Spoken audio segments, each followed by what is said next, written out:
Not giving up the fight. That is the message that Arizona Senator John McCain is sending this morning regarding the passage of the health care reform bill. And joining us now on the phone is Senator McCain. Senator McCain, what time did you get to bed last night? Not too late, Tara. That action was over in the House, and it was pretty much of a foregone conclusion that the wishes of the American people were going to be overridden in an unsavory, sausage-making, Chicago-style process. You say you all will fight everywhere. Where do you begin? Where do you start? Well, we'll begin in this reconciliation, so-called, that's going to come to the Senate in the next couple of days, and then we'll fight in the courts, and then we will fight at the rallies and the tea parties and the town hall meetings, and we will fight at the ballot in the ballot booth, and we will prevail, and we will defeat this because the United States of America and the state of Arizona cannot afford this. As you know, our governor, much to her great credit, stood up last week and said, Arizona cannot afford this.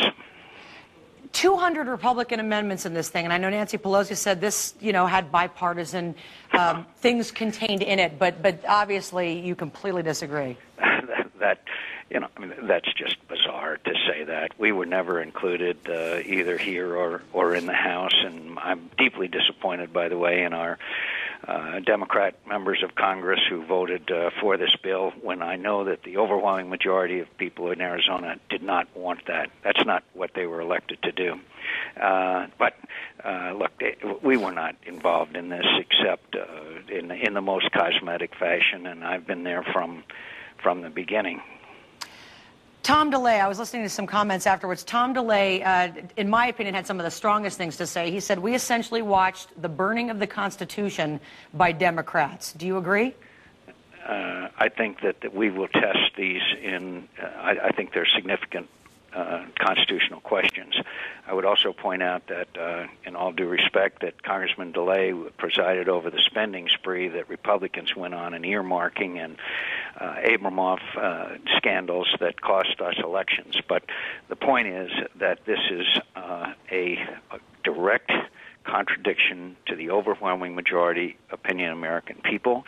It's the first time in history a major change has been made when, with only on a partisan basis, and I can assure you that this will have a harmful effect. You may have seen just in the last couple of days, Caterpillar, one of the largest manufacturers of farm and construction equipment in America, says it's going to cost them $100 million just next year. And also, the assumptions that were made by the Congressional Budget Office are dead wrong. And one example, Tara, they said that they will cut, in it was the assumption they will cut physicians' payments who treat Medicare enrollees by some 21%. No one believes that that's going to happen. That would turn their so-called deficit results, surplus, into a deficit. It's the worst sausage-making process that I've ever seen since I've been here. And I had town hall meetings on Saturday in Prescott and in the East Valley at Sun Lakes. People are mad, and they're more angry than I've ever seen them, and they should be. Well, yeah, a lot of protests all over the country. It'll be an interesting day. I know this is not over. Senator McCain, we appreciate you joining us this morning, and we'll be sharing a lot of viewer comments later because a lot of you have been weighing in today on Facebook and Twitter, so we'll share some of your comments as well. And